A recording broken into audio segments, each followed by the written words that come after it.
Welcome to smv4k.com, the best place to find information on raising your sexual market value and finding your ideal spouse. This is a place for red-pilled, rational, K-selected people. Today we're talking about lessons for your daughter. This is an interview with two guests that I have, Adriana and John.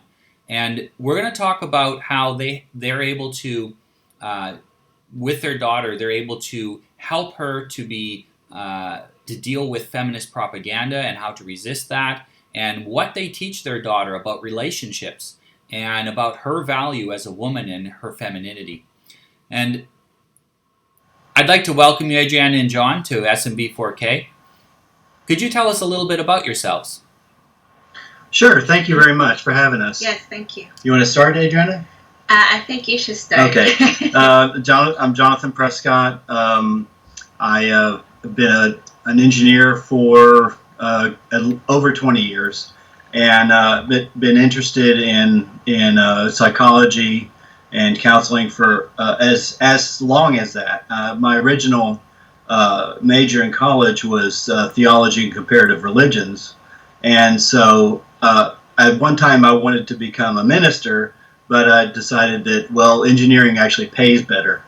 So that's how I came into being. And then my wife, she is also an engineer. Yes, I got an electrical engineering degree, and I worked for 10 years, and then I retired. I've been married to John for 14 years.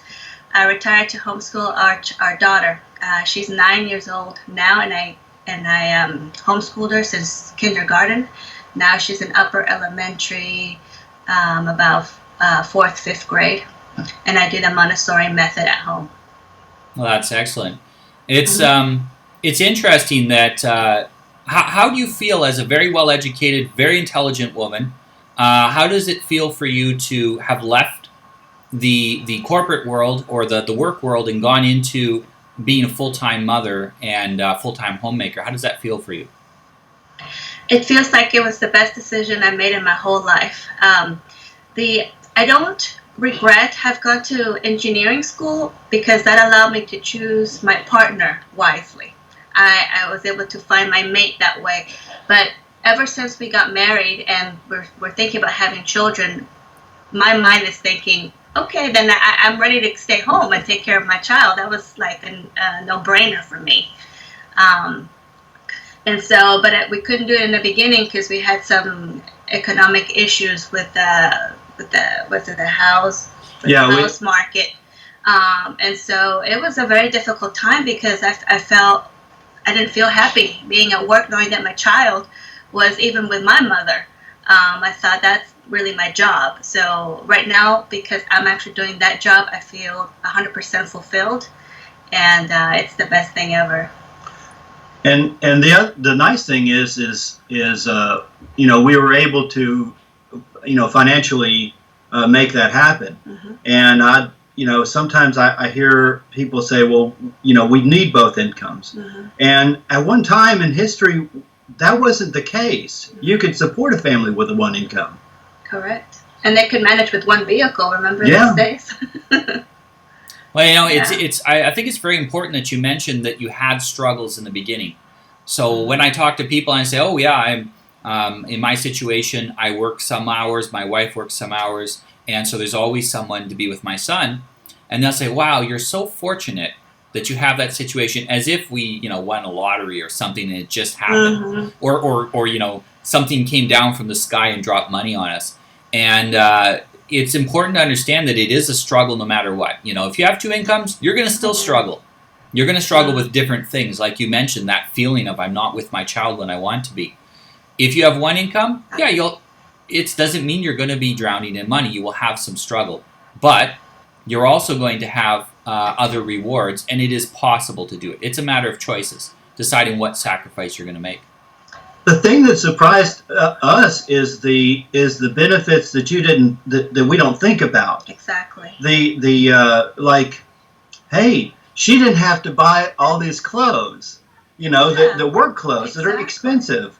Gas money went gas down. Money, insurance, and lots of other things that people don't typically factor into the cost benefit analysis.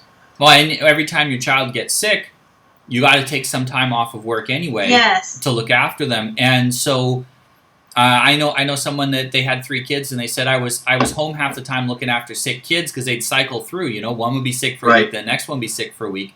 And she says, how are you going to get a good paid job when you're that often home? And how are you going to expand your career if you're that often home? She's like, I might as well just be home all the time. I might as well be home full time. If I'm almost home, you know, I'm only working part time, even though I theoretically have a full time job. And it's a matter too of taking. I'm sure you guys didn't do this on a whim. You probably sat down and made some real calculations of what you were going to do and tried to figure out how did you do that exactly? Well, that's well, what the hardest thing was coming to the terms of we're giving up another engineering income. Yes. That was a big one. That was a big one. And then we said, look, you know, building a human mind, being with your child is so much worth the investment, because I want to grow up.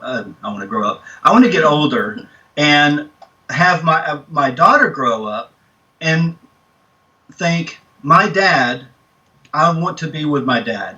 I like my dad. I like my mom. They're good company. But if they're off on school all the time, they're like, I don't even know these people.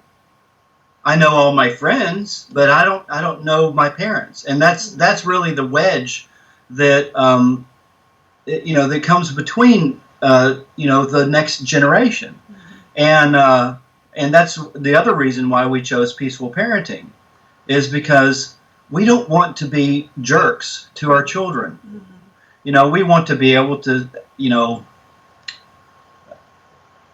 our kids to like us.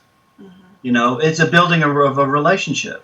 Yeah, we couldn't rely on our parents, and they weren't very good guides. So we wanted to be the opposite. We wanted to, want her to rely on us, and us to be able to support her properly and give her the proper tools to allow her to reach her highest potential.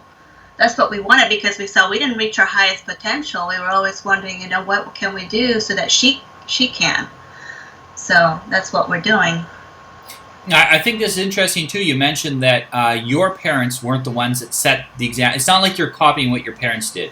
You are starting in a lot of ways from scratch. You're having to learn it. Well, it helps you being engineers. Engineers like to look at a problem and break it down into pieces and start working on it one at a time. And this is something too that a lot of people feel they're not going to be capable of, homeschooling, for example, or of doing something else because their parents didn't do it, or they're worried about being good parents because their parents weren't very good. And that's not a reason why you can't have successful parenting, or you can't change the pattern from your parents. That was the hardest thing, is breaking the cycle between unpeaceful parenting and peaceful parenting, because you have to go through a lot of self-work to work out, why am I triggered about certain things. Correct. It's like one example real quickly. Early on, my daughter was walking around the house singing, and I noticed, it's like, why does this bother me? She's completely happy, but why is her singing bothering me? And I realized that I wasn't allowed to make noise at my house. Okay, I was told to be quiet, and so it's kind of like the inner parent is still there, trying to suppress those ideas and notions. And I had to kind of turn that off and say, there's nothing wrong with what she's doing. Yeah. And I often liken it to people when they're trying to do something and they're finding that they get some block in there and they can't figure out why. What it is they have a program running in them that was put there that's not good for them. It was put there by someone else, usually to control them, or to get something from them, or to keep them weak so they were controllable. And that in order to get past that block, they have to undo that programming. Like you said, turn it off or over-program it with a new program that, yeah, it's okay for her to make these sounds. And that's, for a lot of people, everybody knows what to do. We all know how to be healthy. We all know how to lose weight. We all know how to treat other people. But there's reasons we're not doing it right. And it's usually because there's some program running. And this gets down to one of the things that I really wanted to talk to you about. How do you prevent your daughter from adopting, because you can't prevent her from being exposed to, for example, feminist propaganda. How do you prevent her from adopting that as part of her programming? How do you protect her from that? Well, I would say, first of all, as a parent, we have to be well informed. And I think the parent needs to be fully aware of what feminism is. And Jonathan could probably break that down a little bit on the history of what it is, because you really have to have a good understanding before you can actually pass down the information. Well, everyone quotes Sun Tzu, knowing your enemy. But the thing is this is very true even in feminism, because most people think, oh, well, it's all about equality and stuff like this, and treating people fairly, and that no. Even a brief introduction to the history of where feminism came from, you will see that it is from cultural Marxism. Mm-hmm. I mean, clearly, the founder of Western Marxism was Lucas. I think Gregory Lucas. He's Hungarian, and he was distraught that the Russian Revolution and the Communist Revolution didn't take hold in Western Europe, and he blamed it on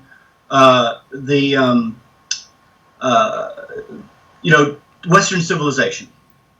So he said, okay, there was a Soviet republic that's short-lived, and y'all can look that up. Mm-hmm. But basically, he was the head of culture in Hungary, and he started a radical sex education, to basically break down the family.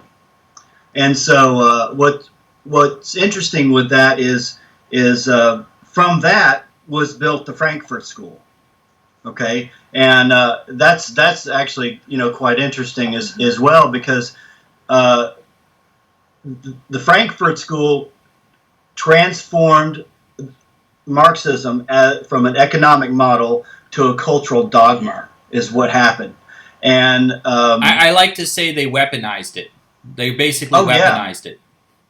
And not only that, but it's specifically for breaking down Western civilization and traditional values. Mm-hmm. I mean, Erich Fromm was of the Frankfurt School. He was a psychologist, and he was a pioneer for sexual liberation and gender politics. I mean, to Fromm, masculinity and femininity were not biological, but there was determined by function and viewed as systems of oppression. And Erich Fromm is one of the big minds in psychology, and of course you have Marcuse who and his critical theory, and most people, they don't even know about critical theory. And basically, it's a theory to deconstruct social norms by criticism. Yeah. And it's the basis of all the worthless degrees that you have in the university, like gender studies and women's studies and all this other stuff. But and most people don't realize that we've had more scientific progress since the creation of these attempts to destroy society through social theories.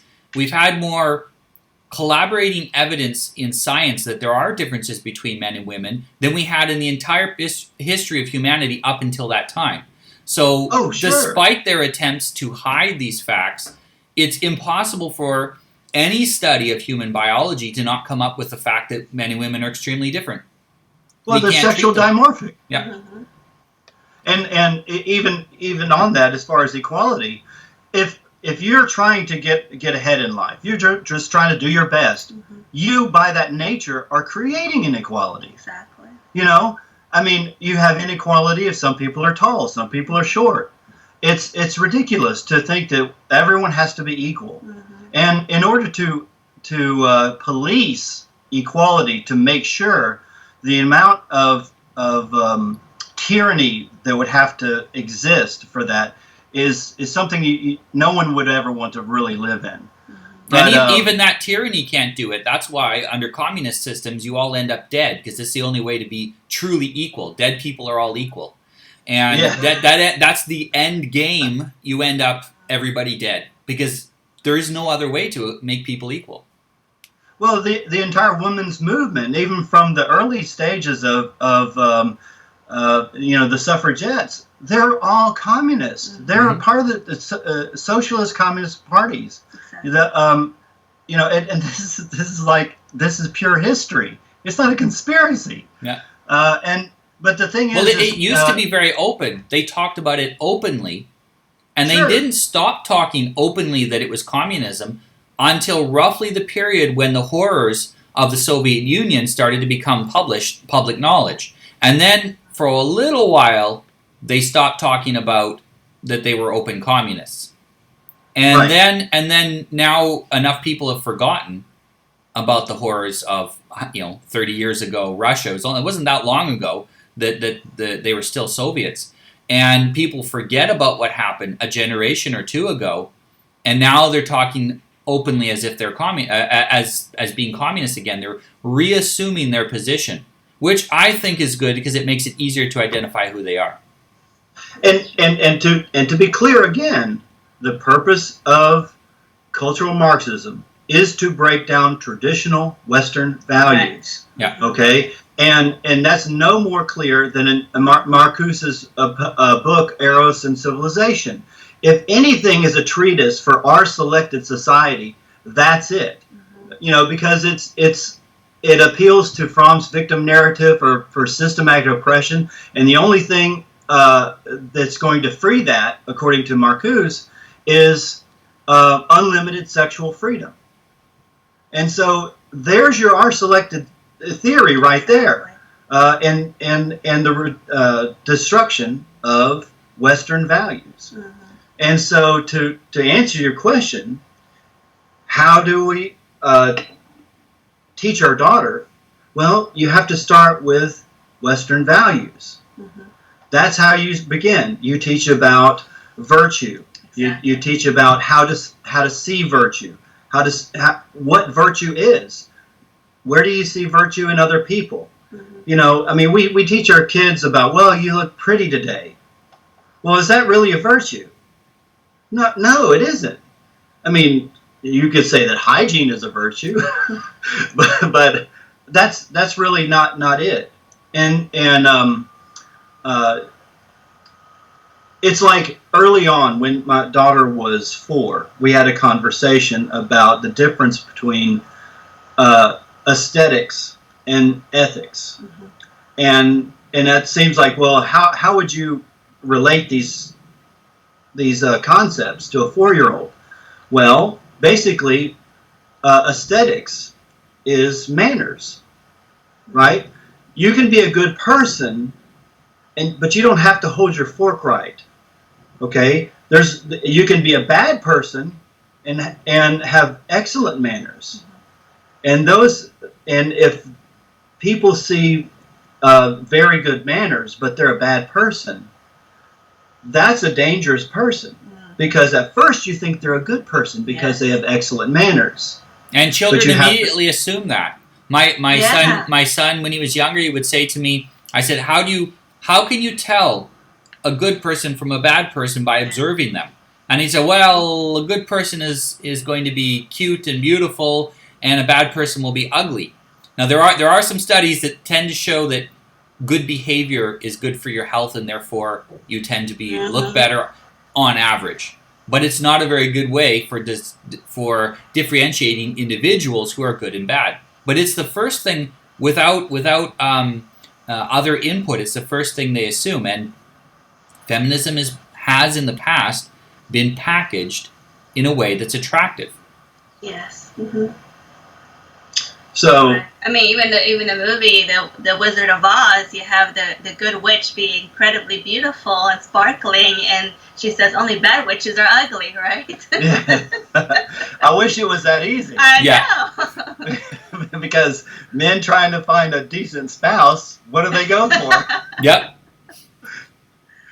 So, well, you were saying about telling her this, but we want to start with it to raise their child with peacefully.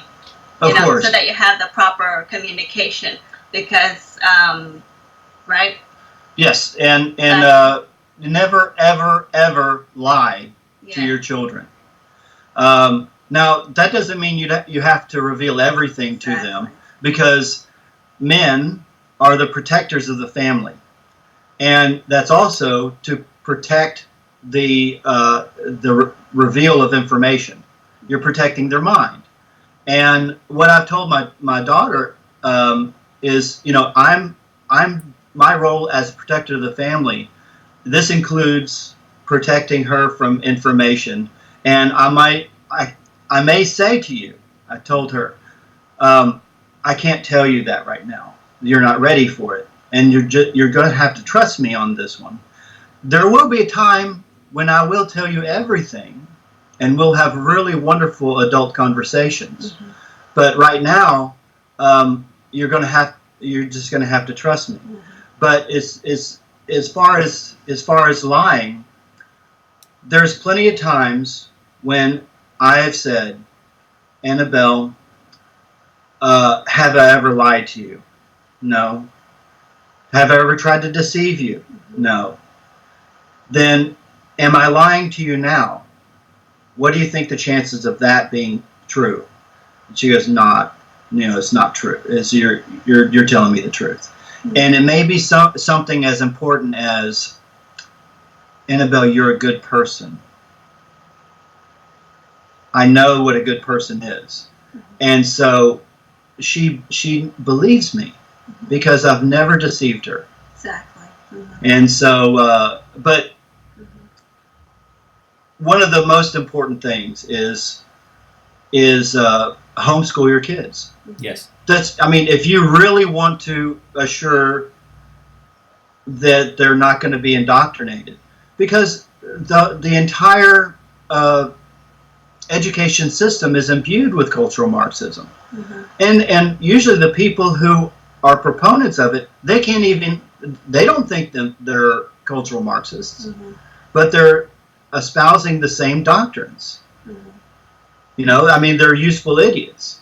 Mm-hmm. Billions of dollars are spent, or maybe even trillions of dollars are spent across the West every year to indoctrinate girls that their happiness lies in career and education, and it has nothing to do with a man, and they don't need no man. And this is, they're in school hours every day learning things which are not particularly useful for a life as a mother or as a wife. And how much time is given to even letting them know the possibility exists that they could enjoy being a full-time homemaker? It's not even considered as a possibility. It's heretical to mention that could be a possibility. And very often it's people, as you mentioned, useful idiots. They're many are well-intentioned people, but they are programmed. They've been, the NPC meme that's going around is apt for this. They are programmed that one outcome, always good. The other outcome, always bad. They talk about how it's demeaning for women to just be a stay-at-home mother. That's disrespectful to femininity itself. Well, the thing is men build civilizations, women provide generations, and together we build society. Yeah. And actually, there's some traditional values that got passed down to us from our parents, because my mom was a stay-at-home mom, while my dad was an engineer, and your mom had some times where she stayed at home too. Yes. So those traditional values did get passed down to us, because to me it was like I'm gonna be at home when I have my kids. I was like no other way. I was just like working while I still didn't have kids, to kind of support and save up and all that. But I think a lot of the women today they climb the ladders and want to be managers, their moms were working moms. And so to me, that's like a cycle that might be hard to break. I think the key is to keep these traditional values to be passed down. It will be harder for those long generations of working moms. The good thing is that we have the internet nowadays, and we can have conversations like this, and it's not just us three talking and then lost forever. Other people can listen to these conversations and go, hey, there's another way that things can be done. Thousands of people will listen to this. Some of them will get influenced. And like I said, there's trillions of dollars spent on propaganda for feminism. And we're kind of fighting a guerrilla war here. And we're using simple, inexpensive means to combat that propaganda. Yeah, I mean, it's going to be hard to break, but it's not impossible, just like it was for us to break the cycle of unpeacefulness. So it's just putting the effort to say, we want to make the change. We have to do something different. There's a problem. Of course, as engineers, we're able to identify that. There's a problem. Let's not just, fix the symptoms. Let's actually go to the root cause. And then the neat thing about when your children are being homeschooled is remember, they're fighting us with an idea, an ideology, and it's very insipid. Well, we have to fight back with the thing that they're attacking. We have to fight back with Western civilization and traditional culture. Exactly. If they're fighting that's what we have to have our bulwarks against, or for. Because if they're only making connections with their peers, those things don't get passed down. They need to be completely exposed to the family. They need to feel a part of the family at all times. Right.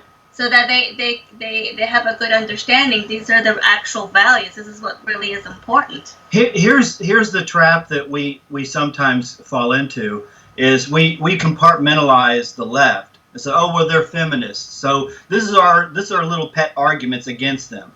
And really, we're not going to make any headway until we realize what the enemy is and what they're fighting against. And that's why I went into a little bit of the history. So as far as us in the house, we promote the home as an endeavor. Homemaking and the skills required to run a house are life skills, and they'll serve us for a lifetime.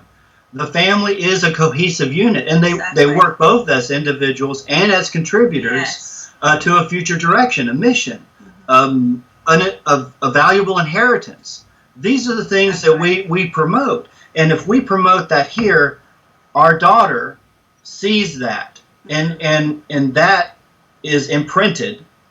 All of her neurons align to the proper way, as far as that culture. If we teach culture, they don't go away. And the funny thing is this is why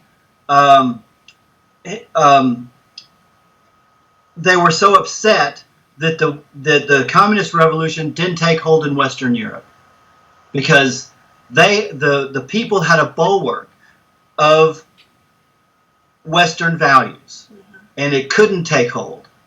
So we need that bulwark back, and it's the family that they tried to destroy at the first, through basically our selected, sexual liberation.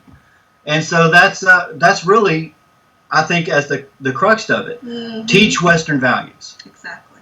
And I think that a big part of Western values is we have a very healthy view of masculinity and femininity and the balance between the two, which in many cultures they are either males domineer the society, other men and women as well, or the society is chaotic and extremely feminine, where men don't take their responsibilities of leading the civilization.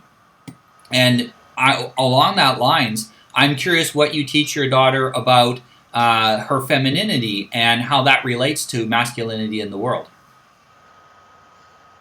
I don't know. I was going to have you answer. Well, again, I have to go back to teaching values and about how to be a good person. Yeah. One of the things that we do is she's turned 9. Yeah. And we've talked about a little bit about biology. I mean, we've had plenty of biology classes, but she starts asking questions about other things. And being 9, it's getting into that range where she could, start, her cycle. Yep. And so we. 11. Well, it depends on the kids, but Sure, it can start as early as 9. That's true. And so we thought it was best to have a conversation about that, and it's just recently too. And this is the age that we recall being taught to us in school. Sure. So we kind of gauge it a little bit, But I don't what they're doing at school now. I'm sure it's horrible. Right. Too much. It's horrible, and it starts in grade 1. And yes, it's pure indoctrination, selected indoctrination. And the books at the library too, accessible to kids nonetheless, that they can just grab and find out about everything. And to me, that's like they're robbing us, the parents, who we're supposed to give them not only that, but not give the whole thing, but things in stages. Well, and not only that, but the book, and she's referring to a specific book that she found in the library. And they went into kind of explicit detail in a children's book, and even going into gay relationships and stuff like this. And it's like, why? I know. We have things. You're going from a mind that's very concrete to trying to teach abstracts, and that's a process. And by the cultural Marxists throwing them all at once, the shotgun effect, is shocking to their system. They don't know what to do. Exactly. And so we teach the sexuality in stages. In fact, I've used an interesting tool to try to introduce her protection with her, and that is there's an anime called Dragon Ball.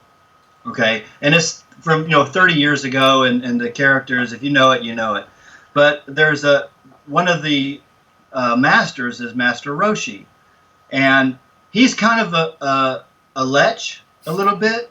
He's but he likes pretty girls, and so it's kind of a comical thing. It's fairly harmless, but I get to have talking points with her. Talking points with her, so that we can discuss things and on how, because if Master Roshi looks at a girl wrong, they're usually going to bonk him on the head, and so it's a little thing, but it's effective. You have to helps her to start points. Understanding boundaries of appropriate behavior. Correct. Yes, exactly. Yeah, it's very important. That's what I was looking for. Yeah, no problem. And I think it's important too to for young girls to understand not to be ashamed to act in a feminine, what people call a stereotypical feminine behavior. If there's a lot of pressure now. If you're a girl and you like to dress as a girl, you like to wear a dress and frilly things. Oh, okay, that's too feminine. You need to. People talk about raising their children gender neutral, and this is really disrespectful to actual femininity and masculinity. And it's up to the parents to say, this is what's feminine, this is what's masculine, and to help them to understand that there is a virtue. It even goes beyond aesthetics. There is a virtue to masculinity and a virtue to femininity, and they are the unique virtues that each sex holds a more dominant level in. For example, women are generally better at nurturing than men are, and encouraging our children to have gender appropriate traits, I think, is very important to help them feel stable and healthy. We want to encourage what is natural. Correct. there's another thing that I do, and it's kind of subtle, but it's very important. Whenever we have a conversation, my daughter and I, about maybe some rules or something like this, I typically will say something like, and maybe we have a disagreement. I'll say, Annabelle, I understand what you're saying, and I appreciate the feedback from you. But also, I'm trying to do my job as a parent, and teach you ways of behavior that's going to help you, and so that people won't dislike you. If you behave in a certain way, people will not want to be around you. Mm-hmm. Now, and this is my segue into that.